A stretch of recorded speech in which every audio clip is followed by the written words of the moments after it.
guys, at tayo'y kukuha ng nyug panggata sa kalabasa. Tayo pupunta ngayon kay Lolo Chudi. Pagod guys, ayun ang daanan ko guys, puro bato.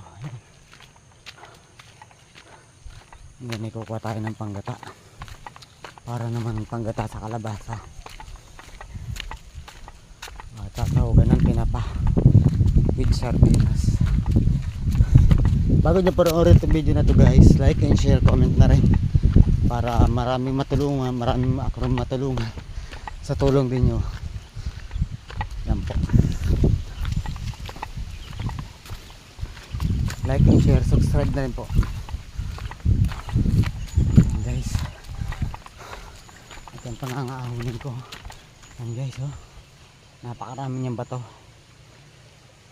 Mabato siya. Doon pa sa pinakandulo ako pupunta.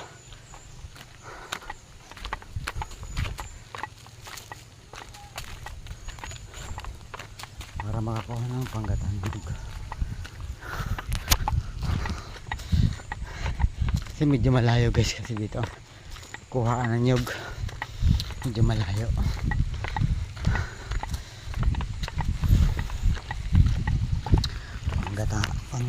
Panggata.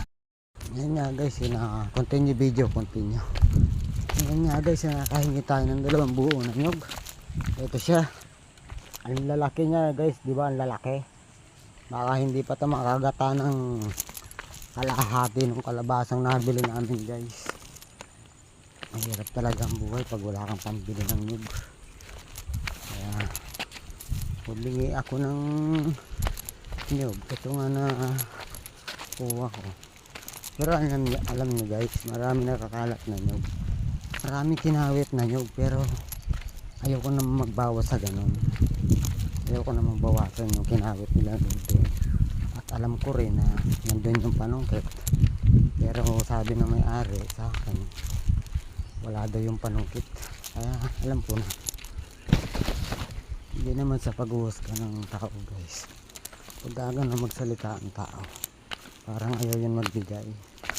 Kaya ang ginawa ko guys, namulot na lang ako. Hindi naman ako galit dahil nanghingi lang din naman ako guys. Hindi naman ako hindi naman ako taong ganun kasampa. Ngayon guys, 2 buo napulot ko. Ewan ko kung magkakasya sa kalabasa ang binili ni mama na malaking kalabasa. Pero pagkakasyahin na lang to guys, kasi wala walang pambili. Mahirap talaga guys.